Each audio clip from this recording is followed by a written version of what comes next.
Going into the elections, we've got a number of special features lined up for you. Among them is Power Diet. A look at how MP candidates are preparing themselves for the grueling campaign up ahead. Today, we have Shashi Tharoor. Dr. Tharoor, having a lovely breakfast of idli and sambar here. I prefer chutney. Okay, I was looking at something slightly pan-global, the fact that you have travelled a lot, a continental breakfast, but this was quite surprising for me.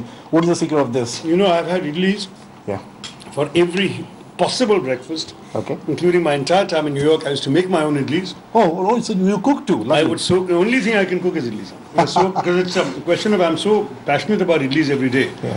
I would soak the urad dal and the rice. Yeah.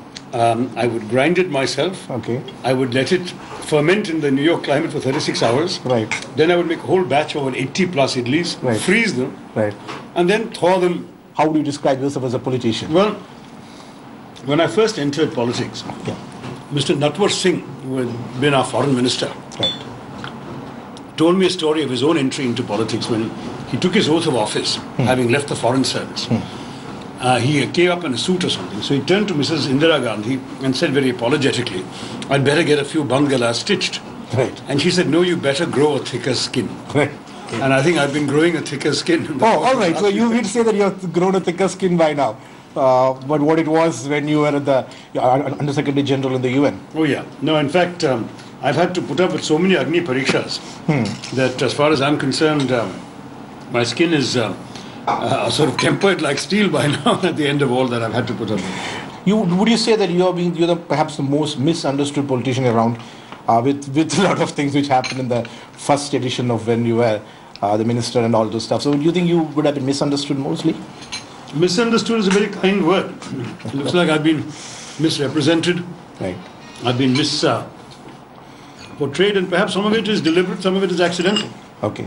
But one can't help feeling that there is a certain level of malice behind these so-called controversies that keep getting whipped up. After all, if I could spend 3 decades in international service, speaking for the United Nations on every single significant television channel in the world, being wheeled out to do all the tough interviews like BBC Hard Talk and Fox News and so on, how can I suddenly become overnight a person who constantly is accused of saying the wrong thing when for 35 years I've never said the wrong thing? I can't suddenly change that much. Right. There must be something to do with the ear of the hearer as well, and not just the tongue of the teller, to misquote Shakespeare. So that takes me to the final question. What is more challenging for you, being in the UN, the top post of the UN, the politician or a writer? What is more challenging for you? Look, they're all the same human being, Naveen.